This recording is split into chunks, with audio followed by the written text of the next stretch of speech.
Hello everyone. From today, we're going to start chapter number 4 Electrical Safety and Protection.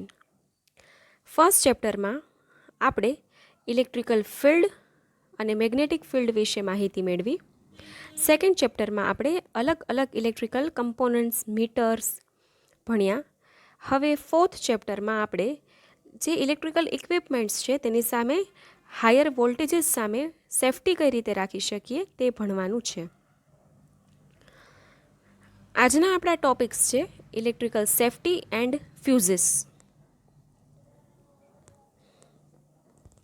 તો સૌ પ્રથમ તો આપણે વીજ અકસ્માત થવાના કારણો એટલે કે રીઝન્સ ફોર ઇલેક્ટ્રિકલ એક્સિડન્ટ ભણીએ.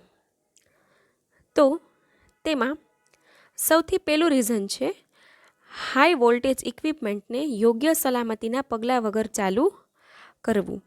એટલે કે આપણને ખ્યાલ છે કે આ જે ઇક્વિપમેન્ટ છે એના વોલ્ટેજીસ બહુ હાઈ છે, રાઈટ. તો એનું આપણે સૌપ્રથમ અર્થિંગ કરાવી લેવું જોઈએ. જ્યારે તમે અર્થિંગ કરાવો છો ત્યારે તેની જે સેફટી કેપેસિટી છે એ ખૂબ જ વધી જાય છે. એટલે સૌપ્રથમ તો તેને અર્થિંગ કરાવવું જરૂરી છે, રાઈટ. અને અર્થિંગ થોડા સમયાંતરે ચેક કરાવવું પણ જરૂરી છે. જો અર્થિંગ છે એ લો થઈ ગયું હોય તો પણ તમારું ઇક્વિપમેન્ટ તમને નુકસાન કરી શકે છે. ત્યારબાદ છે અયોગ્ય વીજ જોડાણ. એટલે કે ઇલેક્ટ્રિકલ સાધન કોઈ પણ હોય તેને જેટલો અને જે પ્રકારનો વોલ્ટેજ આપવો જોઈએ તે ન મળે તો પણ આ અકસ્માત થઈ શકે છે. દાખલા તરીકે એસી સપ્લાય હોય તો તેને એસી જ આપવું જોઈએ, ડીસી હોય તો ડીસી સાથે જ આપવું જોઈએ. ત્યારબાદ છે સલામતીના યોગ્ય સાધન વગર ચાલુ લાઇન પર કામ કરવું. એટલે કે જ્યારે પણ તમે ઓનલાઈન મતલબ કે ઓન સાઇટ છો ત્યારે તમારે જે પ્રમાણેના સેફટી શૂઝ હોય, સેફટી કેપ હોય, સેફટી કોટ્સ હોય એ બધું પહેરી અને જ તમારે છે એ ઓન સાઇટ વર્ક કરવું જોઈએ. ત્યારબાદ છે ઇલેક્ટ્રિકલ સાધન વાપરતી વખતે બેદરકારી રાખવી. એટલે કે જો આપણે વીજ સાધન ચલાવીએ અને એ વખતે કાળજી ના રાખીએ તો પણ અકસ્માત થવાની પૂરતી શક્યતા છે. દાખલા તરીકે આપણે છે એ ડેલી લાઈફના એક્સપિરિયન્સીસ જોઈએ તો ઘણી વખત 3 પિન સોકેટમાં આપણે પિન ઢીલી બરાબર અટેચ ન થાય તે રીતે આપણે લગાવીએ છીએ અને આપણને એવું થાય કે અર્થિંગવાળી પિન એક્ટિવેટેડ છે પણ ખરેખર હોતી નથી, રાઈટ. ત્યારબાદ છે એ કોઈ પણ ઇલેક્ટ્રિકલ ઇક્વિપમેન્ટને ચાલુ કરી અને ત્યાંથી દૂર જતું રહેવું અને પાછું છે એ ચેક ન કરતું રહેવું. ત્યારબાદ છે સલામતી માટેની પ્રણાલીનો ઉપયોગ કરવામાં ન આવેલ હોય. દરેક જે ઇક્વિપમેન્ટ આવે છે તમે માર્કેટમાંથી ખરીદો છો એની સાથે યુઝર મેન્યુઅલ આવે છે. તો એમાં દરેક વખતે સેફટી અને પ્રિકોશન્સ આપવામાં આવે છે. તો તમે જો એને તમે ન બરાબર ફોલો કરો તો છે એ તમને 100% અકસ્માત થવાનો સંભવ રહે છે, બરાબર. એટલે હંમેશા જ્યારે કોઈ ઓવર વોલ્ટેજ થઈ જાય કે ઓવરલોડ થઈ જાય ત્યારે ઇક્વિપમેન્ટ એની જાતે બંધ થઈ જાય તેવી વ્યવસ્થા રાખવી જોઈએ. આપણે જો મોટરનું એક્ઝામ્પલ લઈએ તો મોટરના સ્ટાર્ટરમાં હેન્ડલ ઓફ સ્થિતિમાં આવી જાય તેવી આપણે વ્યવસ્થા રાખવી જોઈએ. અને એના પછી છે અયોગ્ય વ્યક્તિ દ્વારા કાર્ય. એટલે કે જે વ્યક્તિને કોઈ નોલેજ નથી એના દ્વારા જો રિપેરિંગ કે મેન્ટેનન્સ કરવામાં આવે તો પણ અકસ્માત થવાની શક્યતા રહે છે. તો આ હતા ઇલેક્ટ્રિકલ એક્સિડન્ટ કોઝિસ. હવે જો આવા કોઝિસ થાય, આવા એક્સિડન્ટ્સ થાય તો એની અસરો શું થઈ શકે છે. જો બહુ વધારે પણ તો પ્રવાહ હોય તો આગ લાગી શકે છે અને નોર્મલ પ્રવાહ હોય તો વીજનો આંચકો જેને આપણે શોક કહીએ છીએ એ શોક લાગી શકે છે, રાઈટ. હવે મનુષ્ય કે જાનવર છે ને ખ્યાલ નથી હોતો. આપણે ચોમાસામાં વસ્તુ બહુ જ ઓબ્ઝર્વ કરીએ છીએ કે તે છે એ આસપાસની લાઇનમાંથી કેવી રીતે પસાર થાય છે તો તેને શોક લાગી જાય છે, રાઈટ. પછી માણસ છે એ પસાર થતા હોય એને ખ્યાલ ન હોય કે આ વાયરનું ઇન્સ્યુલેશન ઉખડી ગયું છે ને વાયર લાઈવ છે તો હાથ પગ કે કાંઈ અડે તો તે પણ શરીરમાંથી પ્રવાહ પસાર થાય છે અને તેને પણ વિવિધ આપણે કહી શકીએ ઘણી બધી ફિઝિકલ ઇફેક્ટ્સ થાય છે, રાઈટ. ઇવન ઘણી વખત વ્યક્તિ બેભાન થઈ જાય છે અને જો વધારે પડતો પ્રવાહ હોય તો તેનું મૃત્યુ પણ ત્યાં ને ત્યાં થઈ શકે છે, રાઈટ. કારણ કે વીજ પ્રવાહની જે સીધી અસર છે તે લોહી પર થાય છે. લોહીમાં જે પાણીની માત્રા છે એ ઘટી જાય, રાઈટ. અને આપણને ખ્યાલ છે આપણું લોહી હિમોગ્લોબિનનું બનેલું છે, રક્તકણ જેને આપણે કહીએ છીએ, કે જે આપણા શરીરમાં ઓક્સિજનના વહન માટે જવાબદાર છે. તો થાય શું કે ઓક્સિજન છે એ બેઝિકલી સર્ક્યુલેટ થતો બંધ થઈ જાય, એટલે મગજને જે લોહીનો જથ્થો મળવો જોઈએ તે મળે નહીં, એટલે વ્યક્તિ ત્યાં બેભાન થાય, અને જો પછી યોગ્ય સારવાર ના મળે તો તેનું મૃત્યુ પણ થઈ શકે છે. હવે જો વધારે પડતો પ્રવાહ હોય તો આગ લાગી શકે છે. તો આગ લાગે તો એના લીધે શું થાય છે કે શોર્ટ સર્કિટ જ્યારે વધારે પ્રમાણમાં થઈ હોય ત્યારે આગ લાગી શકે છે, રાઈટ. તો હવે આગ ક્યારે ફેલાય છે? તો કે જ્યારે આસપાસના જે ઇન્સ્યુલેશન છે ઇક્વિપમેન્ટ્સના તે ઉખડી જાય છે ત્યારે. તો આ છે કે ઇલેક્ટ્રિકલ એક્સિડન્ટમાં કયા કયા હેઝાર્ડ્સ થઈ શકે છે. ત્યારબાદ હવે સપોઝ એક્સિડન્ટ થઈ ગયો તો ત્યારે ઇમિડિયેટ સ્ટેપ્સ આપણે કયા લેવા જોઈએ, તાત્કાલિક પગલાં? તો જોઈ શકો છો, સ્વિચ નજીક હોય તો સ્વિચ ઓફ કરી દો, એટલે સપ્લાય આવતો બંધ થઈ જાય. પછી વ્યક્તિને લાકડું, સૂકા દોરડા અથવા અવાહક પદાર્થ વડે વીજ સંપર્કથી દૂર કરો. બાકી તો જે વ્યક્તિ દૂર કરવા ગયું છે તે પણ તેની સાથે કનેક્શનમાં આવી જશે. ત્યારબાદ એને છૂટું કરી દીધું પછી કયા પગલાં લેવા જોઈએ? તો કે શરીર પર આગના તણખા પડ્યા હોય તો તેને આપણે બુઝાવી નાખવા જોઈએ, જેથી વધારે પડતી આગ પ્રસરતી બંધ થાય. પછી ત્યારબાદ તેના છે એ કપડાં ઢીલા કરી દેવાના, કારણ કે શું થાય છે કે એનું ઓક્સિજન ઓલરેડી ઓક્સિજન લેવલ ઓછું થઈ ગયું હોય છે, બ્લડ સર્ક્યુલેશન ઓછું થઈ ગયું હોય છે માટે. પછી દાંતમાં મોઢામાં દાંતનું ચોકઠું હોય તો તે તમે કાઢી લો. ત્યારબાદ તમાકુ જો કોઈ ખાતું હોય તો તમાકુ મોઢામાંથી કાઢી લેવાની. બને તેટલું ઝડપથી ડૉક્ટરને બોલાવવાની. અને વ્યક્તિને છે એ આપણે ઘણી વખત મૂવીઝમાં એમ જોતા હોય કે ક્યાંય આગ લાગે તો એને આપણે ગરમ ધાબળામાં આરપાર કરી દઈએ છીએ, કે જેથી શરીરનું જે શરીર છે દર્દીનું ગરમ રહે. બાકી લોહી ઓછું થવાથી દર્દીનું શરીર ઠંડુ પડે છે માટે. ત્યારબાદ આપણે એને માલિશ આપી શકીએ છીએ, અને જ્યાં સુધી તે બેભાન હોય ત્યાં સુધી કોઈ પણ પ્રવાહી ખોરાક કે નક્કર ખોરાક આપવો નહીં, અને તેને ઈચ્છા મુજબ આપણે કૃત્રિમ શ્વાસોચ્છ્વાસ આપી શકીએ છીએ. હવે આપણે ભણશું સેફટી પ્રેક્ટિસીસ, એટલે કે જ્યારે પણ તમે વીજળીને લગતા કાર્ય કરો છો ત્યારે તમારે સલામતી માટે કઈ વસ્તુ કરવી જોઈએ કે જેથી કરીને ઇલેક્ટ્રિકલ એક્સિડન્ટ્સ થાય જ નહીં, રાઈટ. તે માટે આપણે કયા સેફટી પ્રેક્ટિસીસને ફોલો કરવા જોઈએ? તો એમાં સૌથી પહેલાં જે સેફટી પ્રેક્ટિસીસ છે તેમાં તમે જુઓ કે ધ્યાન રાખો, રાઈટ. એટલે કે શું? તો કે તમે જે સાઇટ ઉપર ઊભા છો ત્યાં લસરી ન જવાય, પડી ન જવાય તે રીતે ઊભા રહ્યો. કારણ કે શું થાય કે આસપાસ લાઈવ વાયર હોઈ શકે છે, કોઈ સાધન હોઈ શકે છે, એટલા માટે એ તમારી સાથે તમે એની સાથે ચોંટી જઈ શકો છો. પછી જ્યારે તમને એવું લાગે છે કે આજે ચોમાસાનું વધારે પડતો વરસાદ જેવું કે એવું એટમોસ્ફિયર છે તો ત્યારે તમે કામ કરવાનું ટાળો. એ સિવાય danger notice, danger flag, warning board, warning signal મૂકેલ હોય તો ત્યાં પણ તમારે થોડુંક પ્રિકોશનરી સ્ટેપ તરીકે તેનાથી દૂર રહેવું જોઈએ. ત્યારબાદ બીજી વસ્તુ જે છે આપણે વ્યક્તિગત પોશાક ઉપર ધ્યાન આપી શકીએ છીએ. એટલે કે તમને ખ્યાલ છે કે તમારે આજે કોઈ એવી હાઈ વોલ્ટેજની સાઇટ છે તે ઓપરેટ કરવાની છે, તો હાઈ વોલ્ટેજની સાઇટ ઓપરેટ કરતી વખતે તમારે છે એ ધાતુના બટન કે પટ્ટી અથવા ધાતુના ફિટિંગવાળા લૂઝ ઉપવસ્ત્ર, કોટ, જમ્પર વગેરેનો ઉપયોગ કરવો જોઈએ નહીં. ટૂંકમાં મેટલ સિવાયના બટનનો ઉપયોગ કરવો જોઈએ, કારણ કે શું થાય કે મેટલ છે એ વિદ્યુત પ્રવાહનું વાહક છે. તો જો તમે મેટલનું કાંઈ પહેર્યું હશે તો એમાંથી પ્રવાહ પસાર થવાની શક્યતા રહેશે. ત્યારબાદ લાઈવ કંડક્ટર પર જ્યારે કામ કરો છો ત્યારે શર્ટ બાંયવાળો નહીં, કેમ કે સૂકું કપડું હંમેશા શોક સામે થોડુંક રક્ષણ આપે છે. અને ખીલી લગાવેલા બૂટ નહીં પહેરવાના, પરંતુ રબર સોલના બૂટ પહેરવાના. રબર શું છે કે વધારે પડતા વિદ્યુત પ્રવાહને પોતાનામાં સમાવી શકે છે અને અર્થિંગ પૂરું પાડી શકે છે. ત્યારબાદ ધાતુના બકલવાળા મોજાના બંધ કે આર્મ બેડનો ઉપયોગ ન કરો.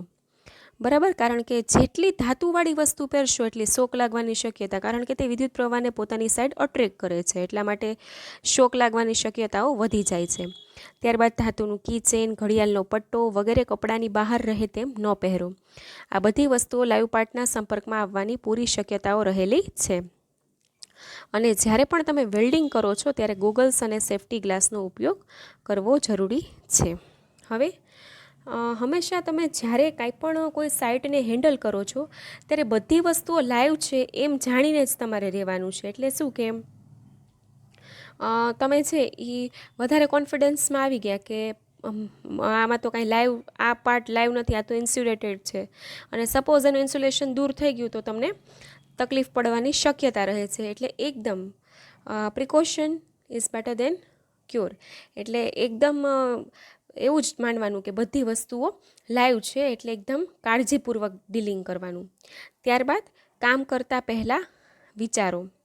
એટલે શું તો કે તમને છે એ તમે જ્યાં પણ જે સાઇટ ઉપર કામ કરો છો તે વ્યક્તિ લાઈવ મેઇન કે સાધન જોડે કામ કરનાર વ્યક્તિને તમારી હાજરીની ખબર ન હોય તો તેની સાથે વાત કરો નહીં, કારણ કે તે અચાનક કોઈ રિએક્શન આપે, તેના બોડીનું કોઈ મૂવમેન્ટ થાય તો તે શું કરી શકે કે કોઈ લાઈવ પાર્ટના સંપર્કમાં આવી શકે.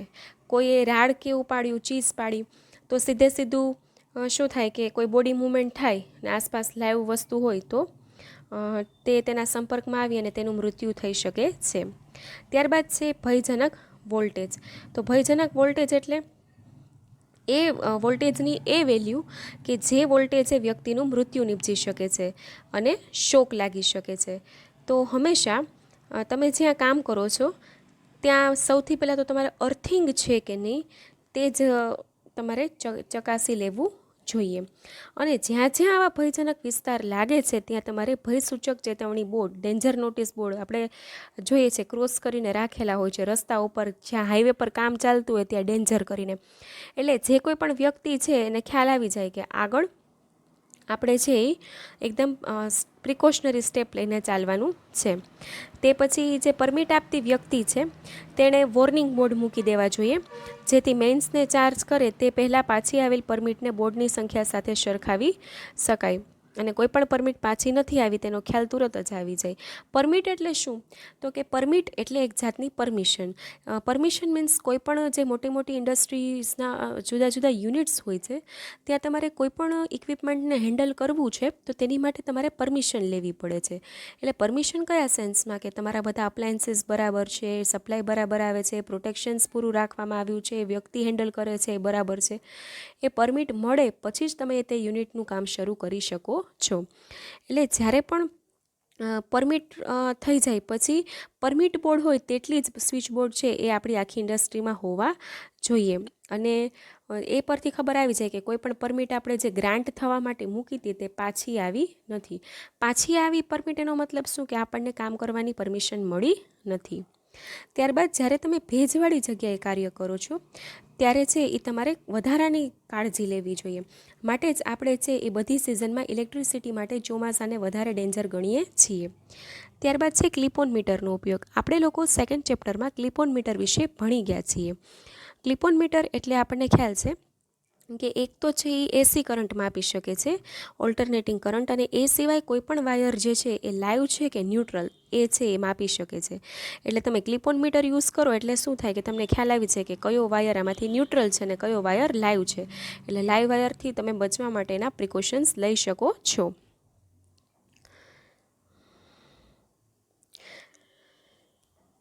ત્યારબાદ છે પોર્ટેબલ વીજ સાધનોનો ઉપયોગ. પોર્ટેબલ એટલે શું કે એને ફેરવી શકાય એવા. તો એને છે એ એવા જે સાધનો છે તેના આપણે છેડા છે નિયમિત ચેક કરવા જોઈએ અને તેની જાળવણી કરવી જોઈએ. ત્યારબાદ પોર્ટેબલ સાધનો 3-પિન પ્લગ સોકેટવાળા હોવા જોઈએ અને સાધનના મેટલના ભાગને અસરકારક રીતે અર્થ કરેલા હોવા જોઈએ. અને પોર્ટેબલ લેમ્પ છે તેની ફ્લેક્સિબિલિટી વધારે હોવાથી તેમાં છેડા ઢીલા થવાની શક્યતા વધારે હોય છે, માટે તેના છેડા પણ સમયાંતરે ચેક કરતા રહેવા જોઈએ. ત્યારબાદ છે મુલાકાતીઓ અને બિન અધિકૃત વ્યક્તિઓ. તો અધિકૃત વ્યક્તિઓની દેખરેખ વગર મુલાકાતીઓ કે બિન અધિકૃત વ્યક્તિઓએ લાઈવમેન કે લાઈવ સાધનની નજીક જવા દેવા જોઈએ નહીં. રાઈટ, કે જે લોકોને મુલાકાતી અને બિન અધિકૃત વ્યક્તિઓ છે તેને આસપાસ જવા દેવા જોઈએ નહીં. ત્યારબાદ છે પબ્લિકને ચેતવણી. અને આપણે છે એ લાઈવમેન કે સાધન જાહેર જગ્યામાં ભયજનક બને ત્યારે જ્યાં સુધી ભય દૂર ન થાય, એટલે કે સપોઝ કોઈ જગ્યાએ એક્સિડન્ટ થયો છે અથવા એટલે ઇલેક્ટ્રિકલ એક્સિડન્ટ કે કોઈ પણ ઓવર વોલ્ટેજ થયા છે, ત્યાં સુધી સાવ એવું ન થાય કે હવે આમાં કોઈ પણ પ્રકારનું હેઝાર્ડ ડેન્જર કાંઈ રહેલું નથી, પછી જ એ જગ્યા આપણે વ્યક્તિ કે પબ્લિક માટે ખુલ્લી મૂકવી જોઈએ. ત્યારબાદ છે આગ અને અગ્નિશામક સાધનો. ઇલેક્ટ્રિકલ મેઇન્સ અથવા સાધનમાં આગ લાગે ત્યારે અસર પામેલો ભાગ ઇલેક્ટ્રિકલ સપ્લાયના સોર્સથી તદ્દન અલગ કરી નાખવો જોઈએ. આગ ઓલવવાના જે સાધનો ઇલેક્ટ્રિકલ મેઇન્સ અને સાધનો પર વાપરી શકાય તેનો જ ઉપયોગ કરવો. લાઈવ મેઇન્સ પર પાણીનો છંટકાવ, ભીનો ધાબળો વગેરેથી આપણે તેને ટચ કરાવવા જોઈએ નહીં. અને જો આવું જરૂર પડે તો આસપાસની મેઇન સ્વિચથી આપણે સપ્લાય લોડને ડિસ્કનેક્ટ કરી શકીએ છીએ. ત્યારબાદ છે પ્રકાશ. જ્યારે અપૂરતો પ્રકાશ નથી આવતો ત્યારે પણ એક્સિડન્ટ થઈ શકે છે, માટે અંધારામાં કે ઓછા પ્રકાશવાળી જગ્યામાં કદી કામ કરવા દેવું જોઈએ નહીં કે કરવું જોઈએ નહીં. તો આ બધા હતા કે આપણે છે એ વીજળીને લગતા કાર્ય કરતી વખતે કયા કયા સલામતીના મુદ્દાઓ લેવા જોઈએ. તો હવે આપણે છે એ આ ચેપ્ટરમાં પ્રોટેક્ટિવ ડિવાઇસીસ ભણવાના છે. પ્રોટેક્ટિવ ડિવાઇસીસ એટલે શું? સંરક્ષણાત્મક સાધનો. એટલે કે ઇલેક્ટ્રિકલ ઇન્સ્ટોલેશન જ્યારે પણ આપણે પરફોર્મ કરીએ છીએ ત્યારે ઘણા બધા પ્રોટેક્ટિવ ડિવાઇસનો ઉપયોગ કરીએ છીએ. તમે લોકો ને ખ્યાલ જ છે, આપણા બધાના ઘરે ફ્યુઝ હોય છે, ત્યારબાદ MCB, ELCB, આ આપણે નામો સાંભળ્યા હશે. એટલે કે જ્યારે ઇલેક્ટ્રિકલ ઇન્સ્ટોલેશન કરવામાં આવે છે ત્યારે આ બધા ડિવાઇસીસને રાખવા જરૂરી છે. શા માટે? કારણ કે તમારું જે લોડ છે એ ગમે ત્યારે ઓવરલોડ થઈ શકે છે, ગમે ત્યારે તેમાં જે છે એ વીજળીને એ વધી શકે છે, કરંટ વધી શકે છે. ઇવન આ બધું આપણી જાણની બહાર થઈ શકે છે. માટે આપણે શું કરીએ કે પહેલેથી જ જો આપણે ઇન્સ્ટોલેશન કરી રાખેલું હોય તો વાંધો આવે નહીં. તો સૌથી પહેલું પ્રોટેક્ટિવ ડિવાઇસ આપણે સ્ટાર્ટ કરીશું, જેનું નામ છે ફ્યુઝ. રાઈટ, તો ફ્યુઝ એટલે આમ તો આપણે લોકો ફ્યુઝ એટલે શું એ જાણતા જ હોય છે. તો ફ્યુઝ એટલે હું તમને કહું તો ફ્યુઝ છે એ બેઝિકલી એક તાર છે. તાર છે એ કાં ધાતુનો બનેલો હોય છે અથવા કોઈ મિશ્ર ધાતુનો, જેને આપણે સર્કિટ સાથે સિરીઝમાં જોડીએ છીએ. હવે બેઝિકલી ફ્યુઝનું કામ શું છે? તમને ખ્યાલ છે કે જ્યારે પણ વધારે પડતો કરંટ પાસ થાય ત્યારે કોઈ પણ ધાતુનો ગુણધર્મ એ છે કે એ પ્રવાહથી ઓગળી જાય છે. કારણ કે જ્યારે કોઈ પણ સર્કિટમાં વિદ્યુત પ્રવાહ ઉત્પન્ન થાય ત્યારે ગરમી સાથે ઉત્પન્ન થાય છે. એ ગરમીથી તારની જે ધાતુ છે એ પીગળી જાય છે. રાઈટ, હવે એ પીગળી જાય એટલે શું થાય કે સર્કિટમાં એ બધા જ ઇક્વિપમેન્ટ સાથે કનેક્ટેડ હોય એટલે સર્કિટમાંથી વહેતો પ્રવાહ અટકી જાય છે. એટલા માટે આપણું જે લોડ છે તે બચી જાય છે. રાઈટ, શું તમને કીધું કે ફ્યુઝ જે છે એ બેઝિકલી શું છે? એક પાતળો તાર છે જે ધાતુ અથવા મિશ્ર ધાતુનો બનેલો હોય છે, જેને આપણે સર્કિટમાં સિરીઝમાં જોડીએ છીએ.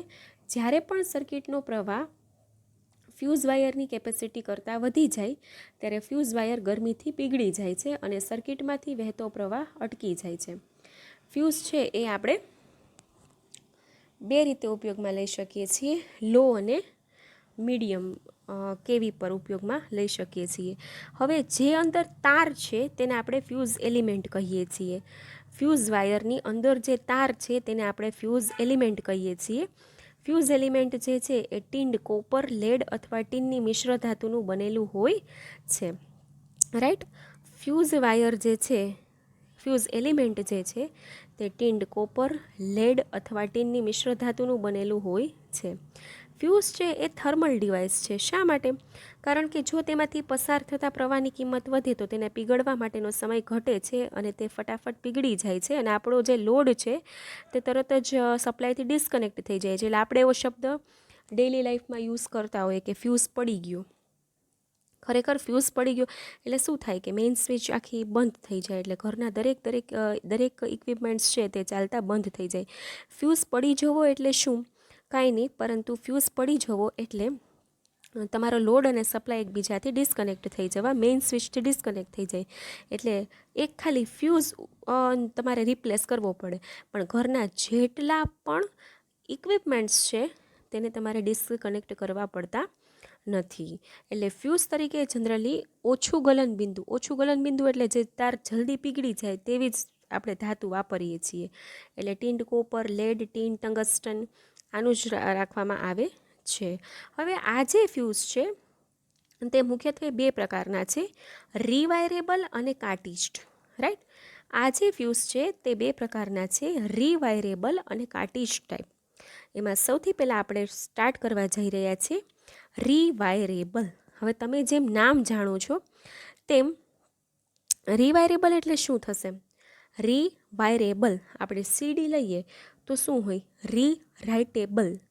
રાઈટ, એટલે કે રી શબ્દ એટલે શું કે એને સર્કિટમાં ફરીથી બીજી વખત આપણે ઉપયોગમાં લઈ શકીએ, તે શબ્દને આપણે જનરલી રી કહીએ છીએ. તો રીવાયરેબલ એટલે તમે નામ પરથી જ જાણી શકો છો કે આ પ્રકારનો જે ફ્યુઝ છે તેમાં જો ફ્યુઝ એલિમેન્ટ એટલે કે વચ્ચેનો તાર છે તે કોઈ કારણોસર પીગળી જાય તો નવો બીજો ફ્યુઝ વાયર તેની જગ્યાએ જોડી શકાય છે.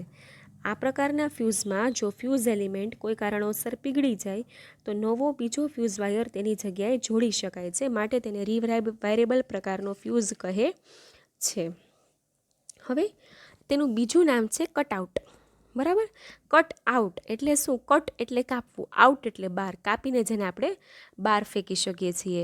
તેનો ઉપયોગ ઘરના વાયરિંગમાં થાય છે. હવે તેની રચના કેવી હોય છે? બેકેલાઇટનો બેઝ હોય છે. બેકેલાઇટ છે એ આપ જાણો છો તેમ એક જાતનું પ્લાસ્ટિક હોય છે. એટલે કે બેકેલાઇટનો બેઝ હોય છે અને બ્રાસના બે ટર્મિનલ હોય છે. એ બેકેલાઇટના બેઝ ઉપર બ્રાસના બે ટર્મિનલ વચ્ચે ફ્યુઝ એલિમેન્ટ એટલે કે ફ્યુઝના તારને જોડવામાં આવે છે અને તેના ઉપર બેકેલાઇટનું કવર આંટા વડે ફિટ કરવામાં આવે છે અને કવરની ઉપર નાના નાના કાણા પાડવામાં આવે છે. માટે જો જ્યારે પણ ફ્યુઝ વાયર પીગળે અને ધુમાડો નીકળે તો તે ધુમાડો તેમાંથી બહાર નીકળી જઈ શકે છે.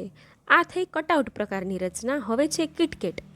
જો રીવાયરેબલ ફ્યુઝ જે છે તે પણ બે પ્રકારના છે, એક કટઆઉટ અને કિટકેટ. કટઆઉટમાં તમને કીધું તેમ બેકેલાઇટનો બેઝ, બ્રાસના ટર્મિનલ, વચ્ચે ફ્યુઝ એલિમેન્ટ પર બેકેલાઇટનું કવર, તેમાં કાણા, અને જ્યારે પણ ફ્યુઝ પીગળે ત્યારે ધુમાડો છે તેમાંથી બહાર નીકળી જાય છે.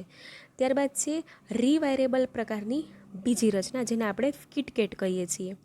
હવે કિટકેટમાં શું હોય છે? તે પોર્સેલાઇનના બનેલા હોય છે. તે બે ભાગમાં છે. નીચેના ભાગને ફિમેલ પીસ કહીએ છીએ, તેને બેઝ કહે છે, અને ઉપરના ભાગને ટોપ અથવા કેરિયર કહે છે. જે બેઝ છે તેમાં આપણે બ્રાસના કોન્ટેક રાખેલા હોય છે અને ટૂંકમાં જે બેઝ એટલે નીચેનો ભાગ, આપણે પીઝાનો બેઝ હોય છે એવી રીતે આમાં પણ એક બેઝ હોય છે કે જેની પર આખી રચના આપણે ઇમ્પોર્ટ કરીએ છીએ. તો સૌથી પહેલાં એ જે બેઝ છે તેમાં બ્રાસના કોન્ટેક હોય છે અને ઉપર જે ટોપ છે તેમાં બીજા કોન્ટેક્સ રાખેલા હોય છે અને એ બેની વચ્ચે ફ્યુઝ વાયર બાંધવામાં આવે છે. રાઈટ, તો હવે આપણે જોઈએ રીવાયરેબલ પ્રકારના ફ્યુઝના ફાયદાઓ અને ગેરફાયદાઓ. ફાયદાઓ તમે જાણો છો તેમ રચના એકદમ સાદી અને સરળ છે, કિંમત ઓછી છે અને સહેલાઈથી બદલી શકાય છે. પણ ગેરફાયદા તમે જોશો તો આ પ્રકારના જેટલી પણ રીરાઇટેબલ સીડી તો એની જેમ જેમ કેપેસિટી વપરાય એમ કેવી થતી જાય છે? ઓછી થતી જાય છે. તો આ જે રીવાયરેબલ ફ્યુઝ છે તેની ઝડપ ધીમી છે, આગ લાગવાની શક્યતા છે. ત્યારબાદ જેમ જેમ તે વાપરતા જાઓ તેમ તેમ તેની કેપેસિટી જે છે તે ઘટતી જાય છે, એટલે એનું રેટિંગ છે ચોક્કસ રહેતું નથી. રાઈટ, પછી તમે વચ્ચે જે ફ્યુઝ વાયર છે એ બીજો યુઝ કરો, પહેલી વાર યુઝ થયો એના કરતાં બીજા મટીરિયલનો, તો તેનો દુરુપયોગ થઈ શકે છે અને તે એટલું ચોકસાઈપૂર્વક કાર્ય આપી શકતું નથી. તો આ થયું રીવાયરેબલ પ્રકારની રચના. હવે આપણે જોઈએ છીએ cartridge type fuse, right. Cartridge type fuse રીવાયરેબલના બે પ્રકાર જોયા, કટઆઉટ અને કિટકેટ. હવે છે એ કાર્ટિસ્ટ ટાઈપ ફ્યુઝ. હવે તમે આમ તો શબ્દ પરથી જ ઘણું બધું સમજી ગયા હશો. કાર્ટિસ્ટ એટલે જનરલી આપણે પ્રિન્ટરમાં જેમાં ઇંક પૂરેલી હોય તે રચનાને આપણે કાર્ટિસ્ટ કહીએ છીએ, રાઈટ. તો કાર્ટિસ્ટ એટલે એવી રચના કે જેમાં કંઈક બંધ વસ્તુ હશે અને બંધ વસ્તુમાં આપણે કંઈક અંદર રાખેલું હશે, રાઈટ. હવે જનરલી પ્રિન્ટર હોય તો તેમાં આપણે ઇંક રાખતા હોય, તો ડેફિનેટલી આમાં છે આપણે ફ્યુઝ વાયર રાખતા હોઈએ, ફ્યુઝ એલિમેન્ટ રાખતા હોઈએ છીએ. હવે આવા ફ્યુઝ છે તે બે રચનામાં મળે છે, ડી પ્રકાર અને લિંક પ્રકાર. તમે જુઓ આકાર ડી, રાઈટ. આકાર જે છે એ ડી, ડી આખો છે એ એબીસીડીનો કેવો લેટર છે કે આખો બંધ છે. લાઈક એ છે એ ખુલ્લો લેટર કહી શકાય, સી ખુલ્લો લેટર કહી શકાય, પણ બી છે, ડી છે, ઓ છે, એ બધા કેવા લેટર છે? બંધ લેટર છે. એટલે કાર્ટિસ્ટ ટાઈપની રચના છે એ બનાવી શકે છે. અને બીજો જે પ્રકાર છે એ છે લિંક પ્રકાર છે. જો આપણે અહીંયા ફિગર વાઇઝ જોઈએ તો જે પહેલી આકૃતિ છે એ ડી પ્રકારના ફ્યુઝની છે, જેમાં તમે જોઈ શકો છો નીચેનો જે બેઝ છે તે ડી ટાઈપનો છે, રાઈટ. નીચેનો જે બેઝ છે તે કેવા ટાઈપનું છે? તો કે તમે જોઈ શકો છો તેમ આ જે છે એ બેઝ કયા ટાઈપનો છે? તો કે આ બેઝ જે છે તે ડી ટાઈપનો હોય છે, જ્યારે આ જે છે લિંક ટાઈપની રચના છે. તો હવે આમાં કઈ રીતે હોય છે? ઉપર જે છે તે આ આખી પ્રકારની જે રચના છે તે રચનામાં આ ફ્યુઝ કેપ છે તેને આ સ્ક્રૂની મદદથી ટાઈટ કરેલ છે. પછી આ જે તમને પાતળો તાર દેખાય છે તે ફ્યુઝ એલિમેન્ટ છે. આ વચ્ચેની જે છે તેને કહેવામાં આવે છે, જુઓ આ ફ્યુઝ કેપ, આ છે એ સ્ક્રૂથી એને ટાઈટ કરેલ છે. વચ્ચે જે છે એ ફ્યુઝ વાયર છે જ્યાં પાતળો એકદમ પાસ થાય છે તે. પછી નીચે જે છે ડી પ્રકારનું એને આપણે કહીએ છીએ બેઝ. પછી આ નીચે મેટલ ગેજથી એને ફિટ કરવામાં આવેલું હોય છે. આ વચ્ચે સિરેમિક બોડી છે, એટલે આ જે છે એ તમને બંધ શીશી જેવું દેખાય છે, કારણ કે એમાં આપણે શું કે આપણા વાયરને સપોર્ટ મળી રહે. એટલે ટોટલ છે એ 4 પ્રકારના ભાગો છે ડી પ્રકારમાં. નીચેનો છે તે બેઝ, ઉપરની છે એડેપ્ટર રિંગ, રાઈટ. પછી આ વચ્ચેની જે છે તે કાર્ટિસ્ટ, બરાબર. કાર્ટિસ્ટ જે છે તે, અને ઉપર જે છે તે ફ્યુઝ કેપ, રાઈટ. દરેકનું આપણે વર્કિંગ જોઈએ તો બેઝમાં રિંગ હશે જેમાં કાર્ટિજનો નીચેનો મેટલનો ભાગ ફિટ બેસી જશે. પછી વચ્ચે ફ્યુઝ વાયર રાખવામાં આવશે, ફ્યુઝ કેપ ઉપર ચોંટાડવામાં આવશે કે જેમાં આટા હોય છે, અને તેને આપણે તેની સાથે બેઝને ફિટ કરીએ છીએ. હવે અહીંયા ઇન્ડિકેટર હશે. ઇન્ડિકેટર એટલે શું? તો કે એ ઇન્ડિકેટર છે એ જણાવશે કે ફ્યુઝ ચાલુ થયો છે કે નહીં, તે ઇન્ડિકેટર દ્વારા જાણી શકાય છે, રાઈટ. અને રિવાયરેબલ પ્રકારના જે ફ્યુઝ છે એના આપણે ગેરફાયદાઓ આના મદદથી ઓવરકમ કરી શકીએ છીએ. તો આ થયું ડી પ્રકારનું.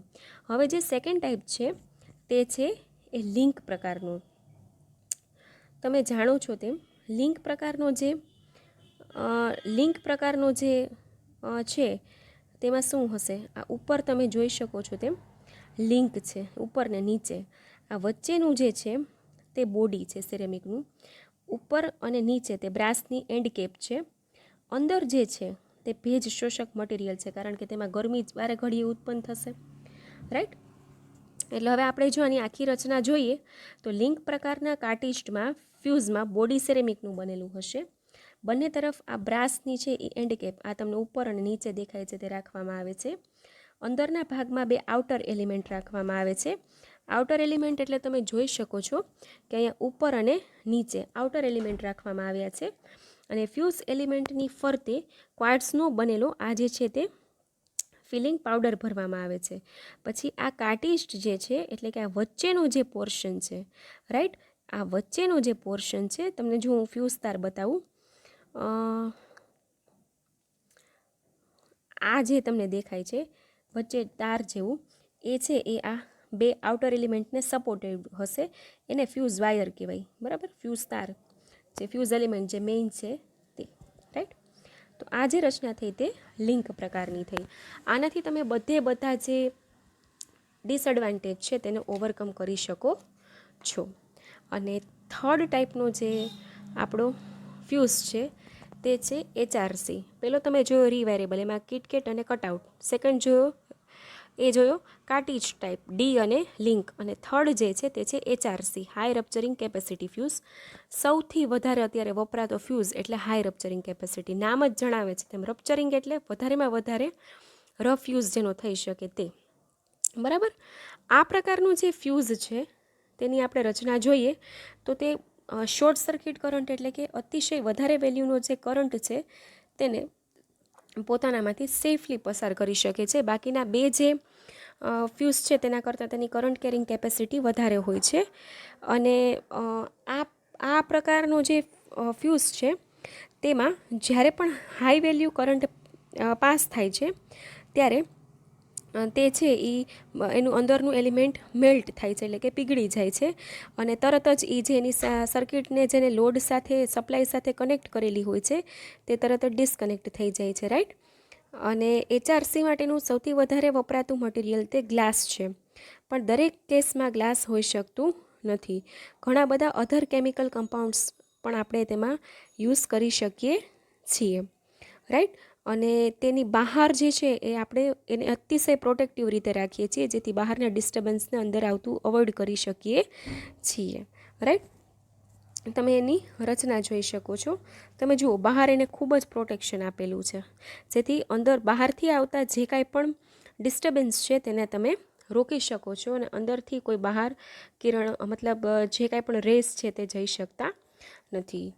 તો તમે આજે ફર્સ્ટ પ્રોટેક્ટિવ ડિવાઇસ કમ્પ્લીટ કર્યું, એ હતું fuse. Rewirable, cartridge and HRC. રિવાયરેબલમાં કિટકેટ અને કટઆઉટ, પછી કાર્ટીજ્ડમાં ડી ટાઈપ અને લિંક ટાઈપ, અને ત્રીજું હતું HRC. એ સિવાય તમે ઇલેક્ટ્રિકલ એક્સિડન્ટ્સ શા માટે થાય છે, તે થાય તો શું કરવું જોઈએ, તે ન થાય તે માટે શું કરવું જોઈએ, એક વખત થઈ ગયા પછી શું કરવું જોઈએ, આ બધા વિશે માહિતી મેળવી. Thank you.